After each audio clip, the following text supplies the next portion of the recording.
செவ்வாய்க்கிழமை, அதாவது மங்கள்வாரம் என்பது முருகனுக்கும் செவ்வாய் கிரகத்தையும் வணங்க வேண்டிய நாள். செவ்வாய் கிரகம் எனப்படுபவன் சூரியனின் மகன்.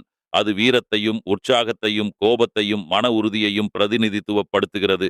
அன்று அவர் ஆற்றல் அதிகம் இருக்கும் என்று கூறுவர். திருமணப் பேச்சு, நிச்சயதார்த்தம் போன்ற விஷயங்களை செவ்வாய்க்கிழமை தவிர்க்க வேண்டும். அது மாங்கல்ய தோஷம் ஏற்படுத்தக்கூடும் என்பதால் என்று சொல்லுவர். பெண்கள் தங்களுடைய மாங்கல்யம் நிலைத்திருக்க வேண்டி செவ்வாய்க்கிழமை விரதம் மேற்கொள்கிறார்கள். செவ்வாய்க்கிழமை அதிக கோபத்தை அடையாமல் அமைதியாக இருக்க வேண்டும். துணிச்சலான அசாதாரணமான முடிவுகளை தவிர்க்கவும். முருகனுக்கு அன்று வேல் அலங்காரம் செய்து வழிபட்டால் செவ்வாய் தோஷங்கள் நீங்கும். முருகனுக்கு செந்தூரமும் சமர்ப்பிக்கலாம். முருகனின் ஆறுபடை வீடுகளின் சிறப்புகளை பற்றிய வீடியோ இத்துடன் இணைத்துள்ளேன். லிங்கை கிளிக் செய்து முருகனின் அற்புதத்தை பார்க்கவும்.